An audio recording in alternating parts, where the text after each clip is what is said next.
देखिए हर खबर यहीं पर, सब्सक्राइब कीजिए TV9 भारतवर्ष।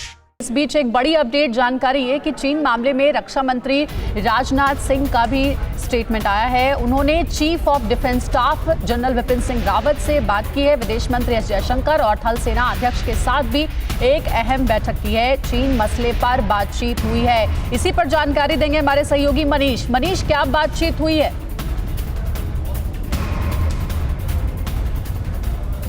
देखिए, निश्चित तौर पर जैसे ही ये बात सामने आई है और जैसे ही इसकी जानकारी मिली है, उसके बाद रक्षा मंत्री राजनाथ सिंह ने चीफ ऑफ आर्मी और चीफ ऑफ जो CDS है हमारे चीफ ऑफ डिफेंस स्टाफ, उनसे बात की है। विदेश मंत्री डॉक्टर एस जयशंकर से बात की है।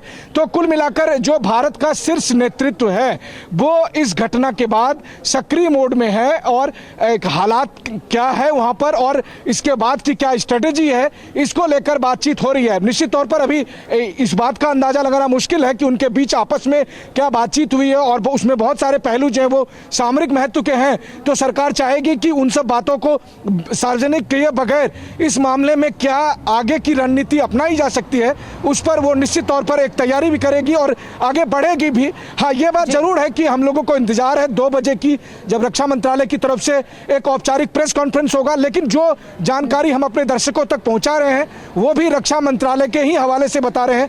रक्षा मंत्रालय की तरफ से अभी ये बात कही गई है कि गलवान इलाके में जहां पर की तनाव को कम करने की कोशिश की जा रही थी, वहीं पर बीती रात में एक हिंसक झड़प में, हालांकि रक्षा मंत्रालय की तरफ से यह नहीं कहा गया है कि उसमें गोली का इस्तेमाल हुआ या नहीं हुआ, लेकिन बात फिर वही है अंजलि कि चाहे गोली से हो, चाहे धक्का मुक्की से हो, चाहे स्टोन पेल्टिंग से हो, जो भी डिटेल है वो तो हमारे सामने आएगी।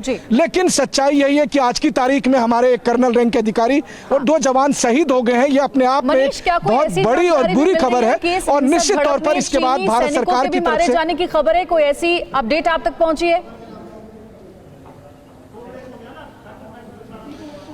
देखिए, फिलहाल अभी इस तरह की कोई जानकारी नहीं मिली है और हमें इंतजार करना पड़ेगा। अगर रक्षा मंत्रालय की तरफ से प्रेस कॉन्फ्रेंस में इस बात को बताया जाता है या चीन की सरकार या चीन की मीडिया की तरफ से इस बात की जानकारी आती है कि चीन के सैनिकों में क्या कोई हताहत हुआ है या घायल हुआ है या नहीं, लेकिन बात यहाँ पर पहली बात तो यही है कि इंडियन आर्मी के एक ऑफिसर और 2 जवान शहीद हुए हैं। ये अपने आप में एक बड़ा ऐतिहासिक घटनाक्रम है जो भारत चीन के संबंधों को एक नया डायरेक्शन देने वाला है। यहाँ से अप्रोच भी चेंज करने की जरूरत पड़ सकती है। फिक्र आपकी, सोमवार से शुक्रवार रात 9 बजे सिर्फ TV9 भारतवर्ष पर।